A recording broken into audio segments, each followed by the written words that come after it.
You told me the answers are all in the P&L. It's about not just making these snap judgments, good or bad, and not having so much false confidence that you know what's going on just because of a sales or a comp number.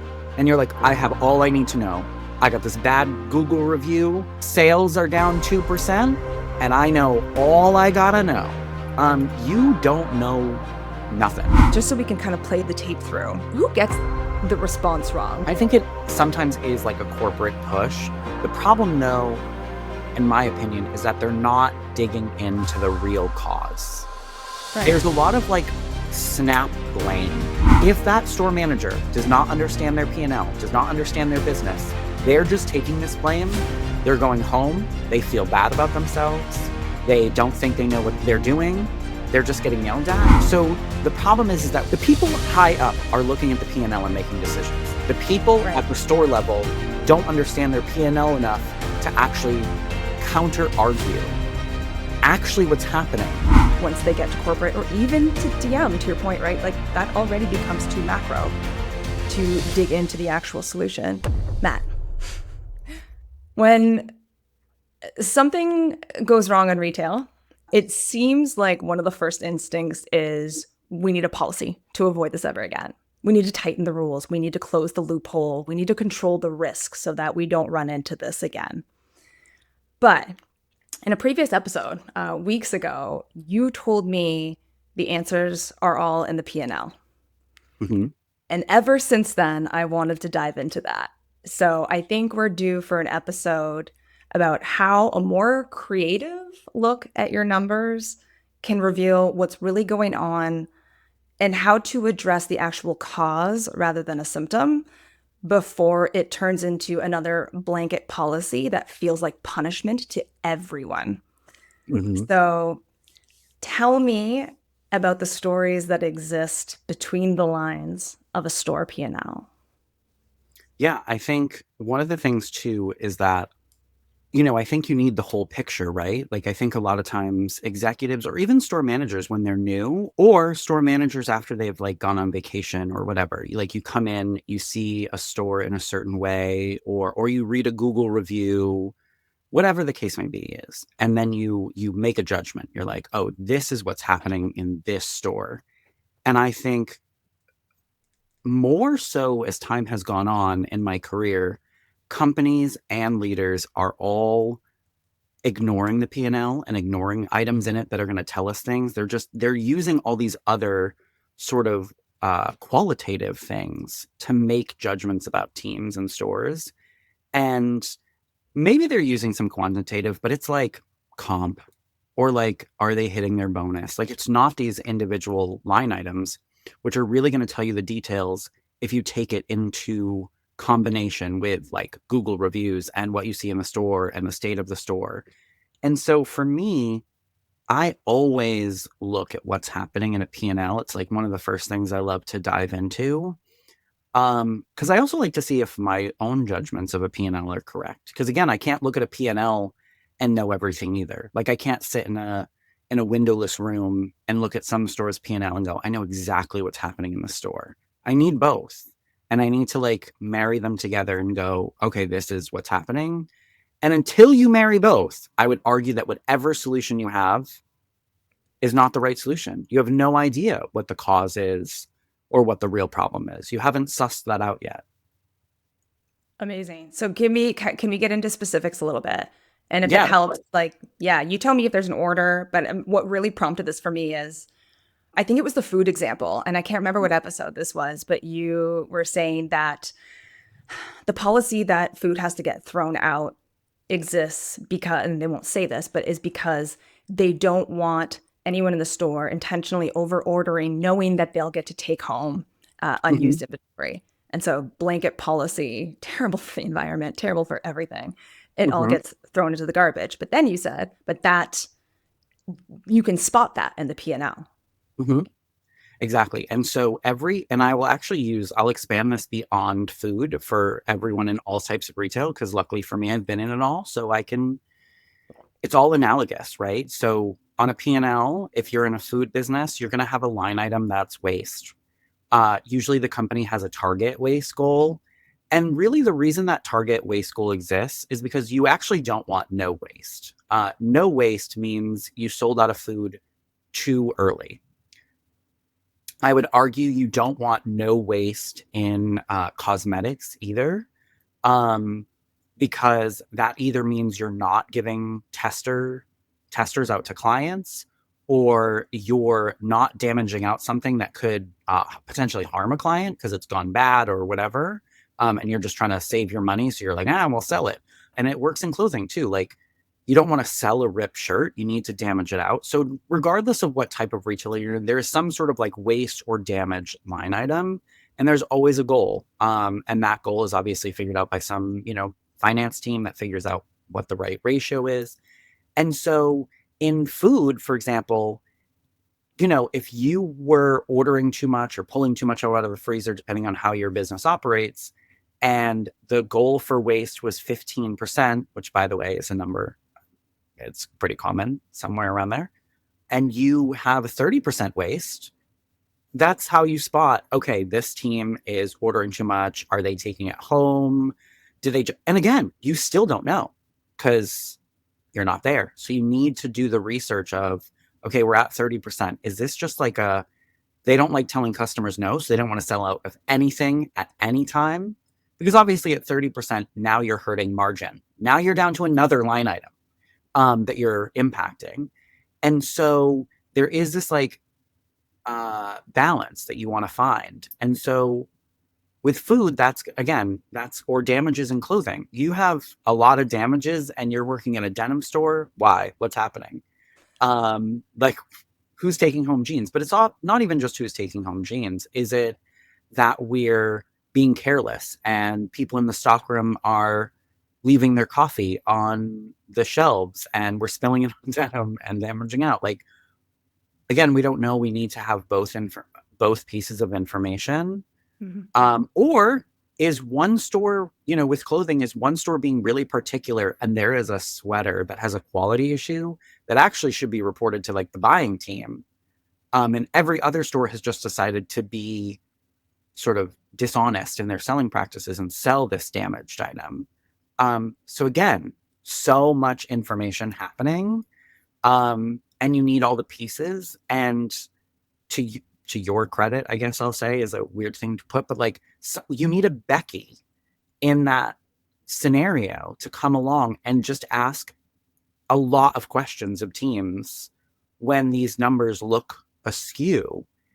Um, but speaking of margin, that's like another line item that can tell you a lot, right? Especially in actually in all businesses, but in clothing, for example, if your margin is really low, what that says is, well, it could say a lot of things, but it could say you're selling a lot of clearance and not a lot of full price. Like, why is that? Um, and, also it could be that your clearance is just so disorganized that things keep going down in price and people can't find them. So now they're buying them at like 99 cents when really, if they bought them 3 months ago, they could have bought them at, $14, if they could find them. But they can't because your store's a mess. So that's, is that why you have low margin? And I would argue this is something companies won't ever investigate really, but they should. If your margin is too high, now some people will be like, what do you mean? Margin can't be too high. Like, there's no such thing. More money in our pocket. But it's like, if your margin was super high in a store, I would argue one of two things. One, is that store getting enough product delivered to it? Because it's similar to the waste. If nothing is going clearance because you keep selling out, you're probably missing sales because people came in looking for things and couldn't get them. And now you have nothing going to clearance because you've sold out of all of the full price merchandise, but you also miss sales. So yay margin, but also loss in sales. But the other thing is, and I've seen this happen in stores, I actually walked into a store that was like this, super high margin because we're hiding the sale stuff in the back. No one can buy it ever. Um, because we're not selling it. It's hidden in some back room.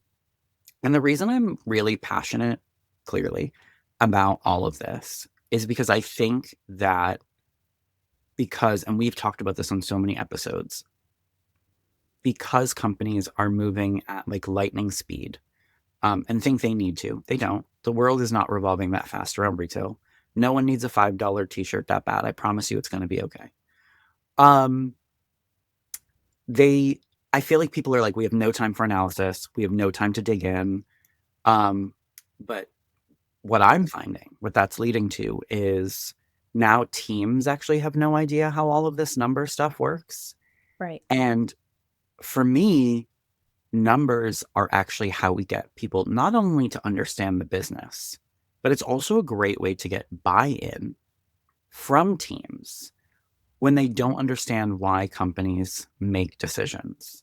I actually remember sitting down with a barista when I was first a store manager, and I showed him the P&L to actually show him the labor percentage that we spent on labor Uh-huh. and the money we spent, because he was young and he was like, they could pay us $1 million, and whatever the case may be.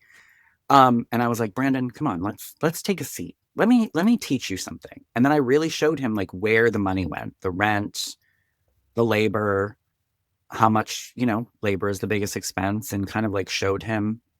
And it just really, I'm not saying the next day he was like, okay, I'm fine with what I get paid. Everything's great. But it was more just he had a better global understanding of like, this is actually just how like a business works.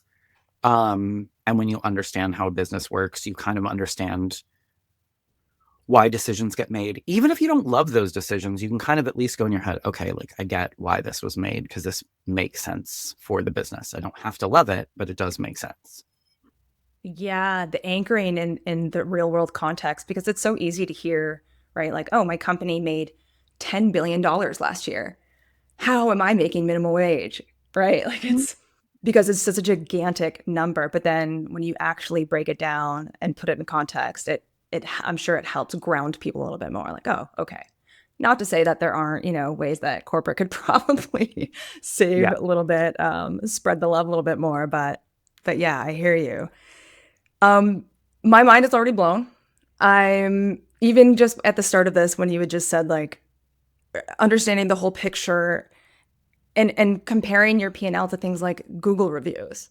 Hmm. Like it makes so much sense, but it's just not something that it's not something that came to mind. So before we get into kind of maybe the tools that you use, like so let's use like the waste thing for example. Hmm. So you have the P&L. Hmm. And then what else? Like, what do you need to go? Like, do you need to talk to the store manager? Do you need to talk to the associates? What else are you looking at? So yeah, I mean, anecdotal information is great. From employees, like what they're seeing. But we'll keep using the food example. But then also to fix it, um, you kind of have to figure out again fully where the problem relies. So what tools does the company have for ordering? Like, is there a guide? Are we following the guide? Is there no guide? Are we running on like vibes and feelings? But also sometimes you have to do like some very manual, um, I don't even want to call it reporting, but like manual figuring out what needs to happen. So, for example, I've worked in a couple of food places where the best way to do this to figure out when we were over ordering, because you can look at waste, right? And that's going to tell you something like, okay, how many blueberry muffins did we throw away? How many chocolate croissants did we throw away? And that gives you information. But the other information you need to do a proper order and to really dig in, especially if your waste number is too low, is now you have to have someone manually say, okay, I need you, here's a list of all of our food. I need you, like the cashier, I need you to write down at the time we ran out of each item. So when you sell the last one, just write down the time. It can be a ballpark, 11:10. You don't have to get too specific. And Okay. once you get a couple of days worth of that, doesn't even need to be a lot of days, you'll start to see like, oh, okay, this is why our waste percentage is too low. Um, or maybe your waste percentage is actually too high, but you're selling out of the things you really need and you're throwing away the things no one wants. Like maybe no one wants the ginger scone. Maybe Right. that's why you're throwing away 20, but you need 20 more chocolate croissants. Um, so for me, sometimes it's like a manual process of like, okay, there is no tool. Like the company doesn't have a tool for this, maybe for figuring out what time we sold out of each item. Well, I need to create one. I need to create my own ad hoc tool and also explain to teams, this is why I'm doing this. I'm not doing this to give you more work. I promise you this is going to be like 4 days. Like we're Right. going to do like a Monday, Tuesday, Friday, Saturday. And then after those 4 days, I'm going to change the order for, whatever the cadence is. Sometimes there's like a lag in ordering. And in Right. like 2 weeks, I'm going to have it so that you're not saying no to customers at 11:15 in the morning and they're not yelling at you. And that helps also get the buy-in that they're now like, great, I want to do this tool because I am so sick of telling Karen that we have no more chocolate croissants. Um, so a lot of it is like figuring out what the P&L is actually telling you by talking to employees, seeing what's happening on the floor, looking at those specific like end of day, what are we throwing away? Then creating the system you're going to fix it and then kind of going from there. And then hopefully in a situation like that, then you're in a place where you're doing minor tweaks every so often. Seasons change, it gets cold, people eat more, whatever the case may be. Um, but then you're just doing minor tweaks and you're not like, then you're waste that you've like solved that line of your P&L, in my opinion, which is great because now in the future, if it starts getting funky again, you're like, what's happening? Who changed something? And why did you change it? And it's much easier to dig in. Yeah. Holy cow. Whose job is this? Yeah. Um, sorry. It's like spontaneous outburst. Um, so I would argue it is the store manager's job, but here's the key point though. If we haven't trained store leaders, and a lot of companies haven't, to have like really great um, knowledge of a business and knowledge of a P&L, and also there are some companies that won't give store leaders access to a P&L, or they give you what I call the dummy P&L, which is not the real P&L. It's like asking for a classified document from the government. It's like a heavily redacted, um, top line only thing that is, you might as well just not give me anything. Just don't even show me that because it's just gonna make me angry. Um, so and it's really harming companies because now a district manager, right, who has access to the P&L has to become like almost like the proxy store leader to explain to a store leader, like, okay, here's what you have to do. And then again, if they don't have access to the information or they don't understand the information or how to read the P&L, they're like, wait, why am I writing how many muffins we run out of at 11 o'clock? What are we doing with that information? Like, there just isn't an understanding. And now the DM is like in the weeds. Right. The store manager feels micromanaged and probably not very smart. I'm not saying they're not very smart. They feel not very smart. Make Mhm. sure that's clear. Yeah. And now you have a DM who is not doing their job either. And it's like everyone has to take one step downward, Be- all because we don't want to teach people what they need to know. Right.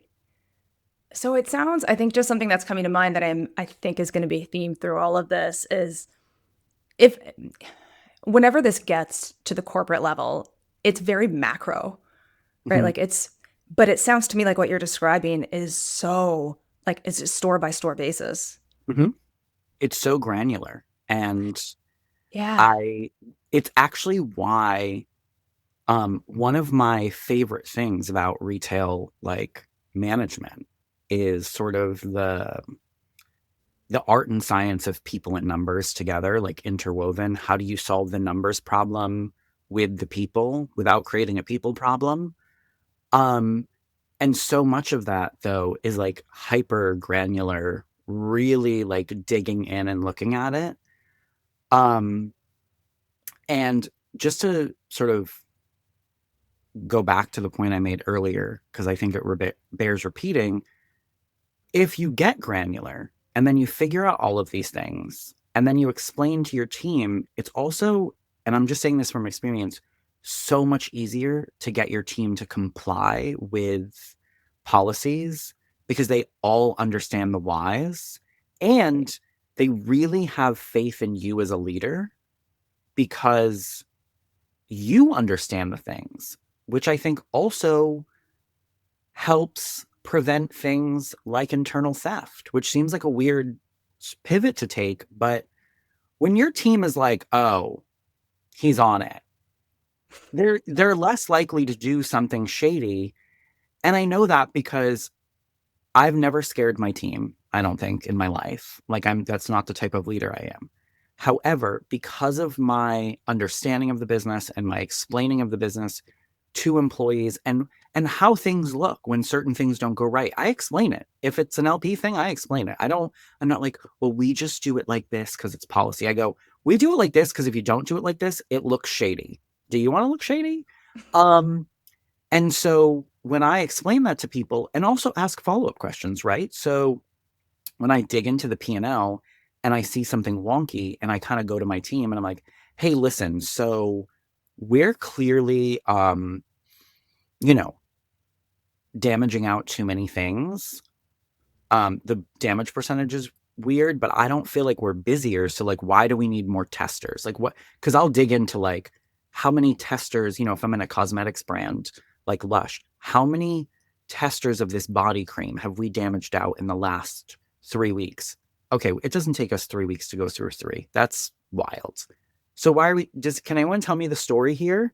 And then people will say, oh yeah, and then maybe they're laughing or whatever because then they're like, remember that lady knocked it over and then so and so had to mop it up. So now I get the story. But now also that tells my team I'm paying attention. I understand what's happening in this business even when I'm not here.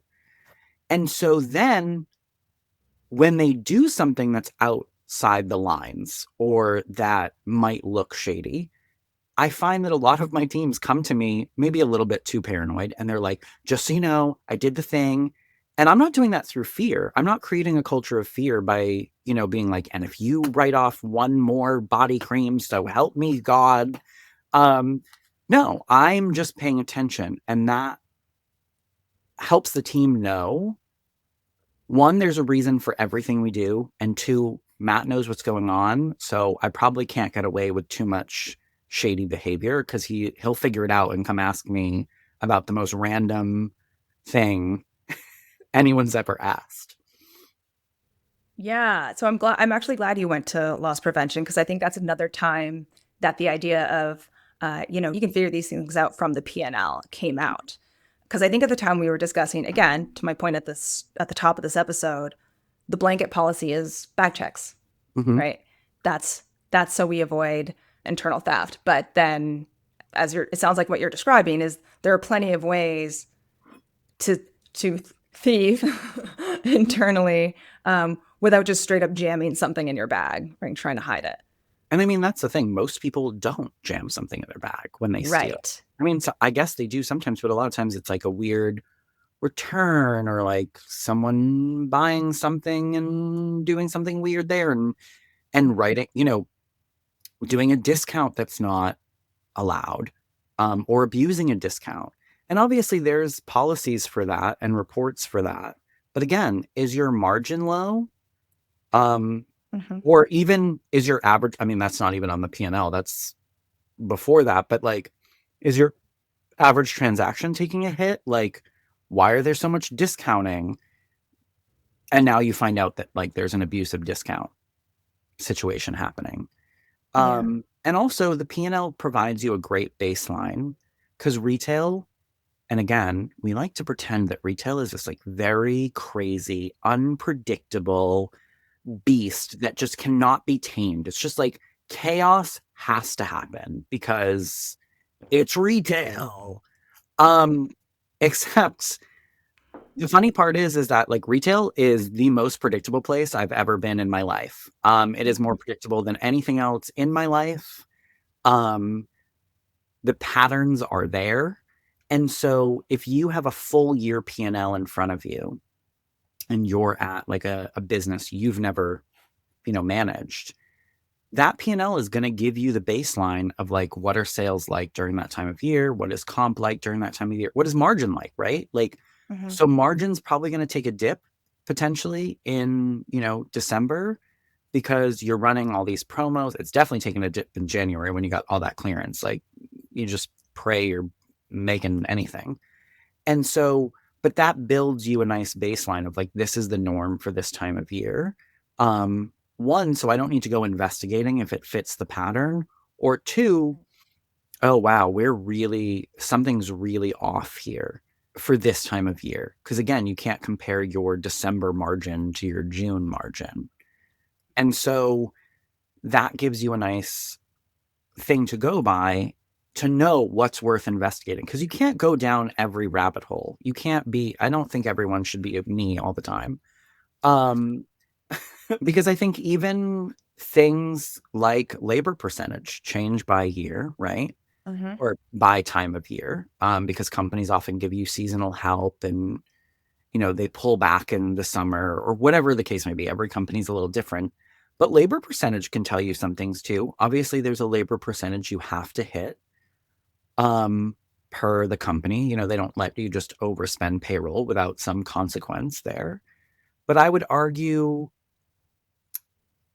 especially if a store manager's bonus is based on net contribution. So if a store manager's bonus is based on, you know,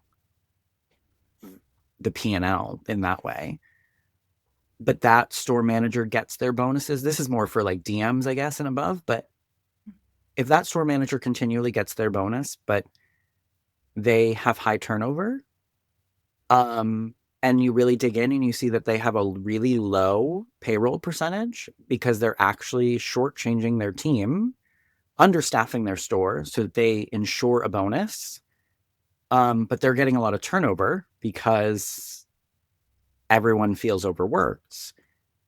But maybe everything else in the P&L makes sense. Maybe the margin's good, the waste is good, the comp is pretty decent.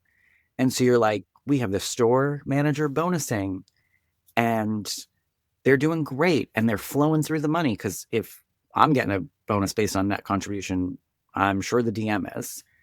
And so that might not be something that people really want to dig into, but there's a story there, and you should want to know what the story is. Because that turnover is costing you somewhere else. And unlike what people will make you believe, the turnover is in the P&L. It's not going to, there's not always a line item that says turnover. I mean, sometimes there is. Some companies are that proactive, but most aren't. Um, so it's somewhere. And I think low payroll is something we don't talk about a lot in retail because we act like that's never a problem. Mm.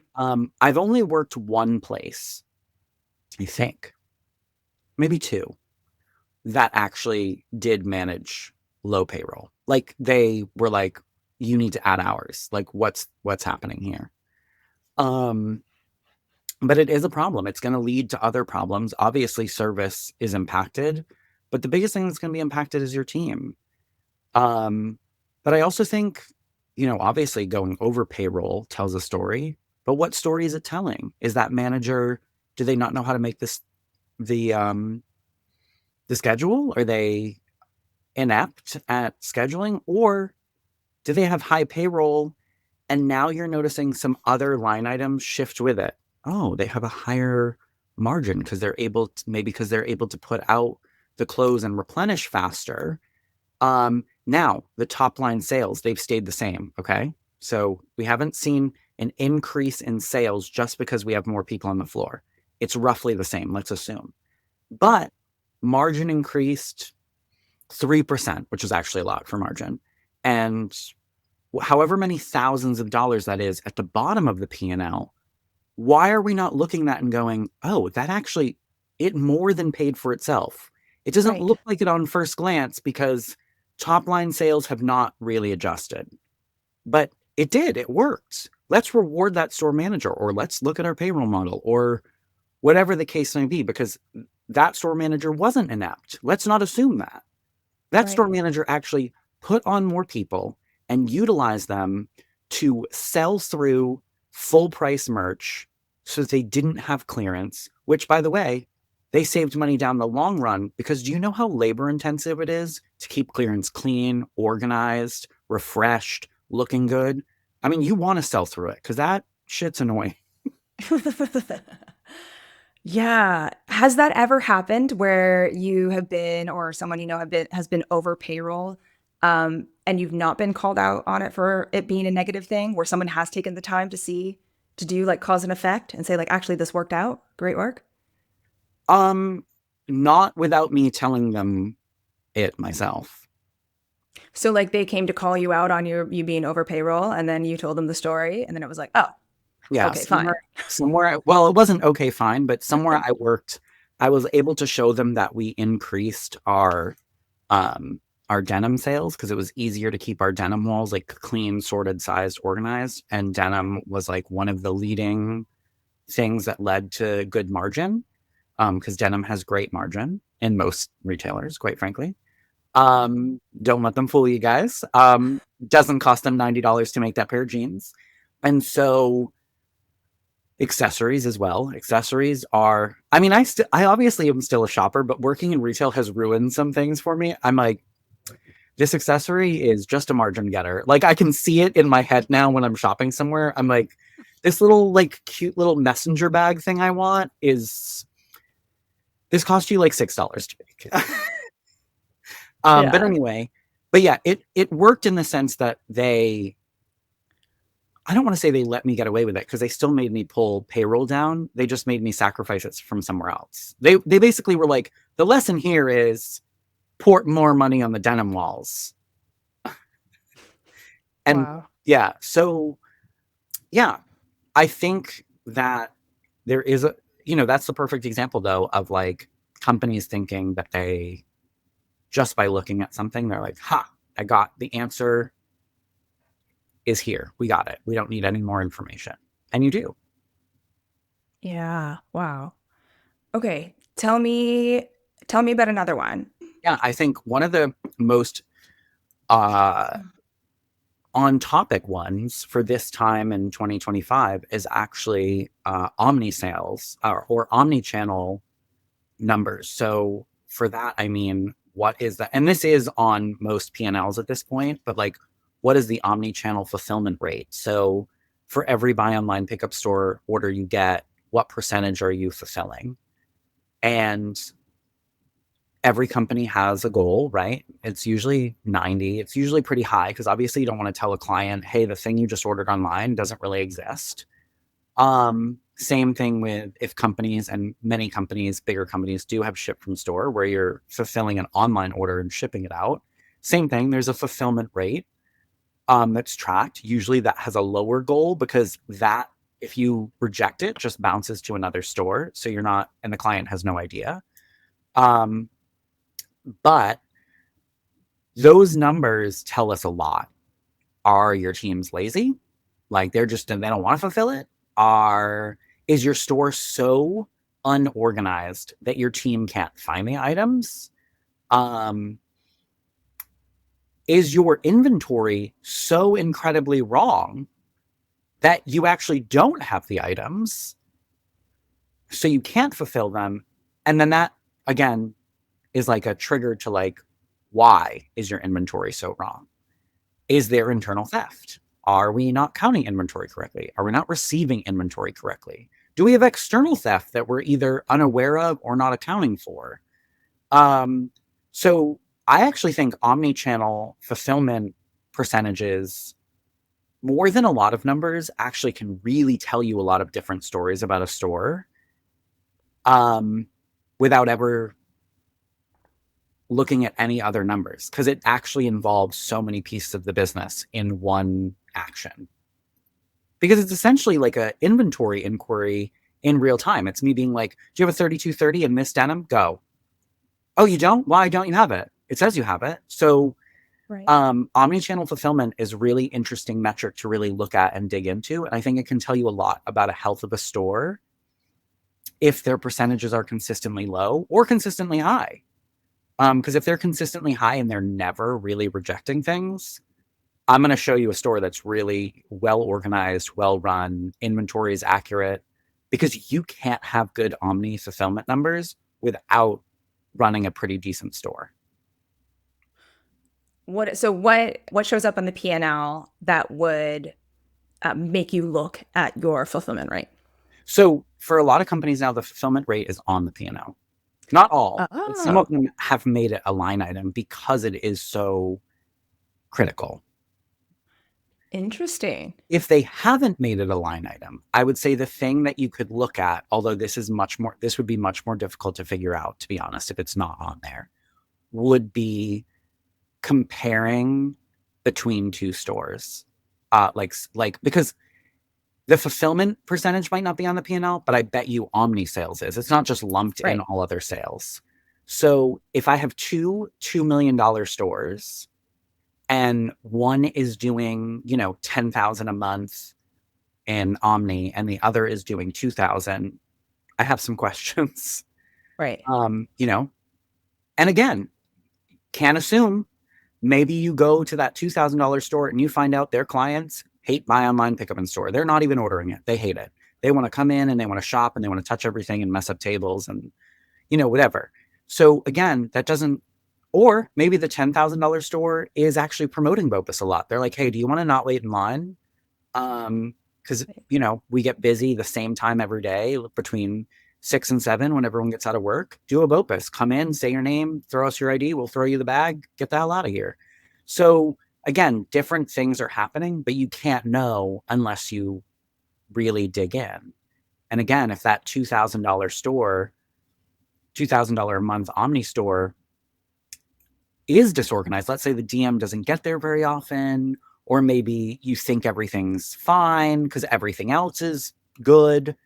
And then you kind of notice that and you're like, wait, I have some questions. Let me go figure this out. And then you realize, oh, everything's not as pretty as it seems. I mean, maybe the store's organized, but maybe that's where you realize, oh, the inventory here is really off. Why? And then Hmm. that sends you again down that little rabbit hole of figuring out why. Is there such a thing? Because when you started this topic, I started thinking, well, what if they're really prioritizing omni channel sales over in-store sales? So, like, is that a real life scenario? You mean they're actually giving more priority to omni sales? Yeah. What if the people are just like, oh my God, I hate people. I just want to be in the back fulfilling orders? So I, I think that that's a possibility for sure. But I do think that that also comes down to like time management and schedules. Yeah. So in most companies, you should schedule a lot, especially if you're doing ship from store. That should be like in the morning in the back room. That's like someone scheduled for that. That's not like some random cashier you stole. And Gotcha. then obviously with buy online, pickup in store, that's just as orders come in. So it is a balance because obviously you don't want to be like, hey, Becky, like, oh, you're looking for denim. Oh, sorry, got to buy online, pick up in store. Hope you figure out your denim situation. Like, that's why we Gotcha. have most companies give you like a 2 hour window to fulfill it because somewhere in that 2 hours you can go find the order. So I guess Uh, it could be the case that they're prioritizing it over customer service. And again, does that $10,000 Omni store have really bad Google reviews? Like, yeah. and again, that trick, maybe the $2,000 store is doing the right thing, and it's actually the $10,000 store not.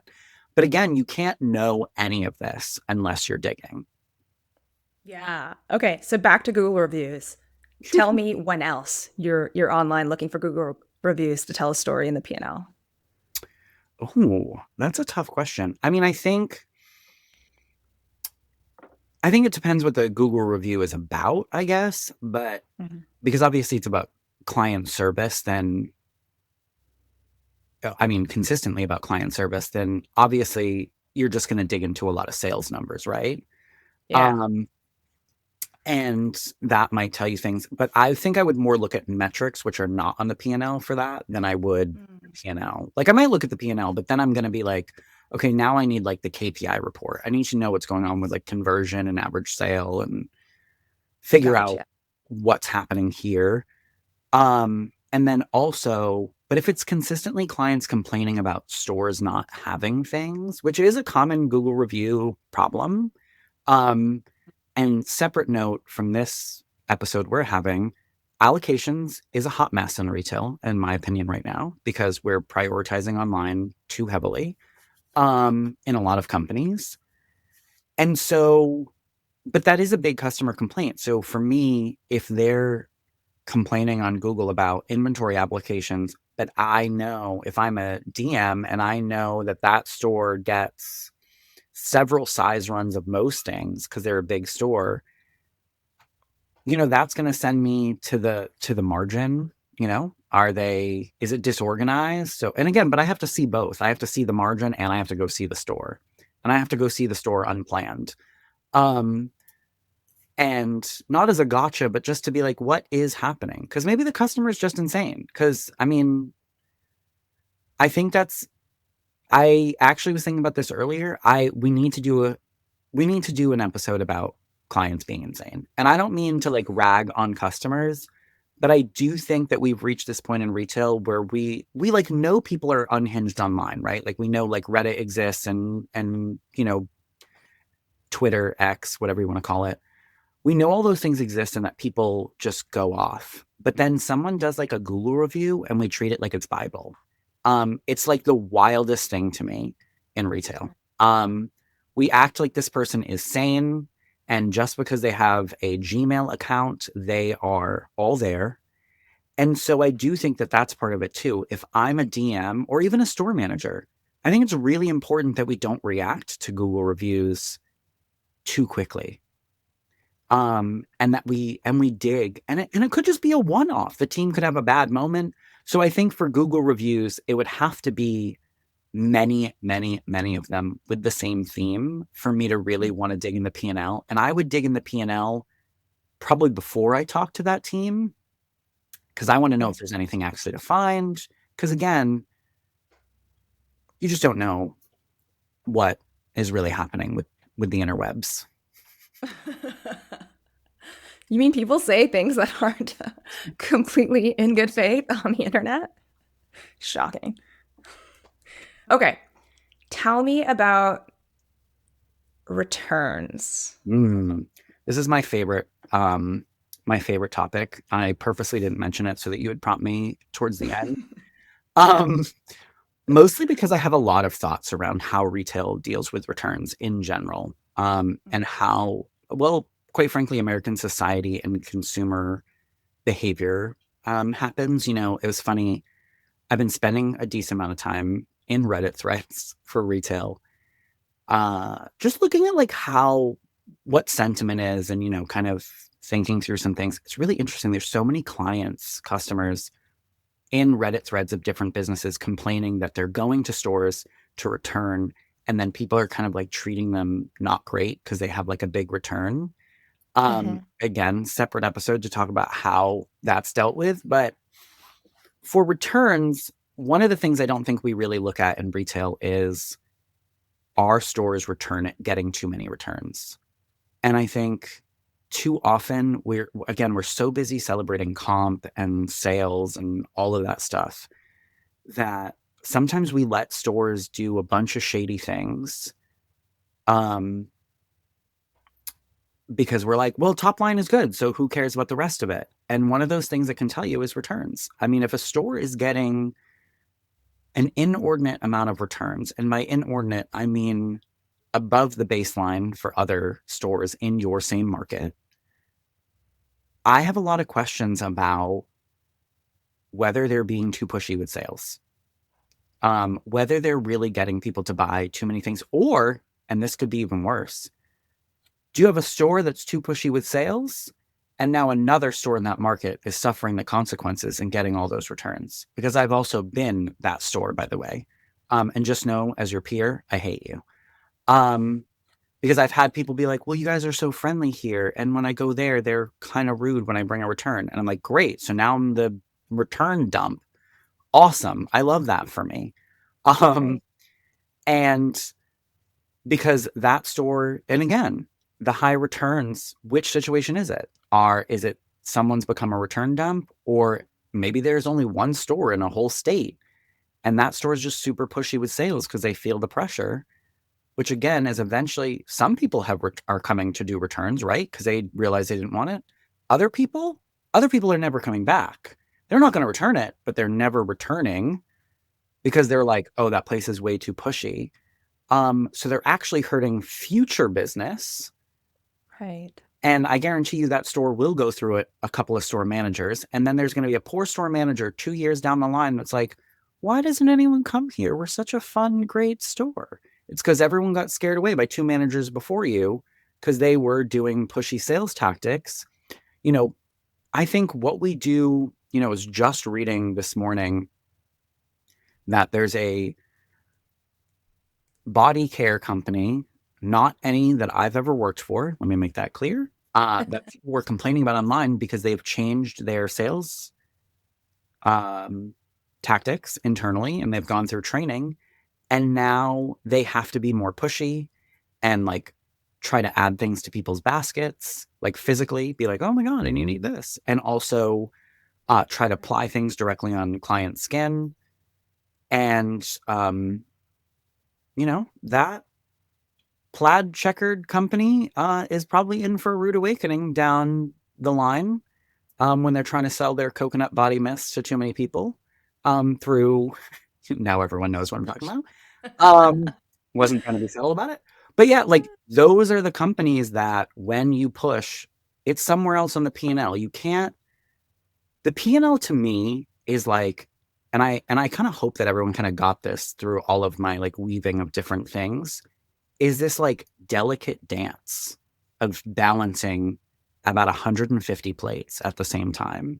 Yeah. And I don't think, first of all, I've never gotten a P&L in my career, even when I'm like achieving at my highest level, then I'm like, wow, this is like a perfect P&L. There's nothing wrong here. Mhm. So I'm not saying that perfect is the goal. I'm saying that too often we have like one or two plates that we really care about. The rest of them can be smashing on the floor. People can be do shady things. Maybe someone's stealing. Maybe a manager's padding their bonus through, another way managers can pad their bonus if their net contribution is the way they get their bonus is by not ordering enough supplies and saving money in their supply budget. Um, no staples for anybody because I'm getting my bonus. And I wish I was kidding, but that's a tactic people use. And it's not staples, obviously, but it's things that would make their employees' jobs easier. When Yeah. I first took over Pete's Coffee in my early 20s and I got there, I ordered like new milk pitchers and like, because we just like the store was like run down. And I was like, why do we have nothing? And then I realized, oh, my bonus is tied to this like order. But when all the employees got the things, they were like, you would have thought I gave like gold coins to them the way they were like, oh my God, a new milk steaming pitcher. I'm like, okay, this cannot be the case. And again, a lot of companies have fixed that through different measures. When I was at Old Navy, the bonus was based on certain things, but then every quarter, one of the things that it was based on changed. And that way you could never like figure out how to game the system too well, which I thought was actually really smart. Um, but anyway, I don't think the goal is like a perfect P&L.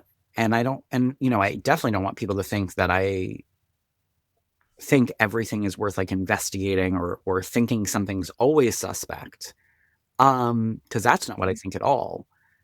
I more think it's about not just making these snap judgments, good or bad, about teams or leadership or managers, and n- not having so much false confidence that you know what's going on just because of a sales or a comp number. And you're like, I have all I need to know. I got this bad Google review from Donna. I got this sales are down 2%, and I know all I gotta know. You don't know nothing. Well, and also, like, you don't know what you don't know. We talk a lot about the limitations of thinking for some people who have been in retail for a really long time, right? Like not questioning things, getting really used to benchmarks and industry norms. But even the couple things you said here, I thought were really insightful. The idea of future business, right? It's not just that you have high returns. It's that you're not getting future business from those people who felt like they were bossed around in the store or just felt uncomfortable going back to the store. And it's not just that waste was too low or that you're running out of things. Like that's missed potential earnings. Hmm. So I think that's so interesting. If I can ask, like, just so we can kind of play the tape through, and you can pick whatever example you want, but something like margin telling you maybe that like the your store layout is off, or your clearance section is a mess, or things that are on sale are hiding in the back. What is a typical corporate, and is it who gets the response wrong? Would you say it is like your DM? Is it higher? Like what happens then to the point where now you either get a push or get like stupid initiatives that you don't feel actually help you correct the thing? So I would say it's potentially even above the DM, potentially, because you also have to remember you get a store P&L. Most companies have a district P&L where all of that is like pushed into one. So Yeah. the margin is like averaged out, which is also why I think lazier DMs uh, don't know, like, especially if their average is fine, they're like, well, margin is not something I need to worry about. I'm good. I'm hitting the company benchmark. But you might have a store that's killing it and another store that's really dragging you down, and you're not digging into the individual. And I think it should be their job to do so. But I think it sometimes is like a corporate push. The problem, though, in my opinion, is that they're not digging into the real cause. Right. There's a lot of like snap blame, in my opinion. So margin is down. We're going to go with that example. Margin is down. Now, maybe that's because clearance is, we're going to say we've let clearance uh, go too low of a price point because we're not prioritizing like cleaning it properly or Okay. whatever. Now, corporate sees that they're not in your store. They don't know anything about your store. They see your margins low and they're like, your front room, you sent us a picture of room one or the first shop, last floor set. And that's where all the most expensive things are. That's, maybe where denim usually is in most clothing retailers. And they're like, well, the problem is that this isn't merchandised right. So we're actually going to send the visual team to your store and we're going to re-merch the whole zone one because you need a new, fancier denim shop. Now let's keep playing the tape through. Potentially, they do that. Clients come in, they're actually pissed. They hate the way you've set it up. It's not as Yeah. intuitive. Margin falls, another point too, because margin's not falling. There's a margin's a pretty slim window. It falls another point too. And now the store manager's even more pressured because they're like, something is wrong. Now, if that store manager does not understand their P&L, does not understand their business, they're just taking this blame. They're going home. They feel bad about themselves. They don't think they know what they're doing. They're just getting yelled at. And they're like, and they're just looking at room one like, we're doing our best and we're telling everyone about the denim and whatever. Meanwhile, the problem is not even in room one. The problem might even be in the back room. So the problem is that the people high up are looking at the P&L and making decisions. The people Right. at the store level don't understand their P&L enough to actually counter argue actually what's happening. And it is in everyone's best interest that the store level understand what's happening. Because again, if a store manager who understands a P&L is in that store and they, have some audacity, like some of us, they're going to say, hold on, pause, don't send the visual team. I actually want to point out something to you. I think our clearance shop is too small for our store. We can't keep it sorted. It keeps becoming a mess. Can you let me try for a month this, that, the other thing, and see if we can fix this situation, whatever the case may be. And I'm not even saying that's the solution, but um, I think that's the real problem. That makes perfect sense to me. And I think is aligned with a lot of the challenges that we've talked about and that we see other people complain. And that whole, the argument that corporate needs to spend more time in stores to understand what's going on. But, you and I have maybe pushed back a little bit and say, or empower and trust your store manager. Yeah, because if the store manager understands the P&L well and understands not just the P&L, but the cause and effect of how certain behaviors and processes impact to the P&L, they're going to be able to, you're never going to see the margin drop. They would have already figured that out before you figured that out. And they would Right. already be on the problem solving path. Or they figured it out, tried to solve the problem right before you figured it out, but now they're already back on the upswing, which is really, in my opinion, that's my goal as a leader.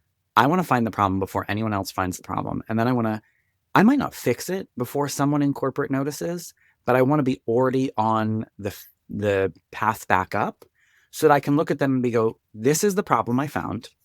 This is how I addressed it. And we're already halfway back up the mountain. So just let me keep doing my thing. And that has worked incredibly well for me in my career. And that is what corporate teams and DMs should want their leaders to do, because it's going to make your job easier. Yeah. Yeah. It's what's in the job ads, right? Be the CEO of your own store. Mm-hmm.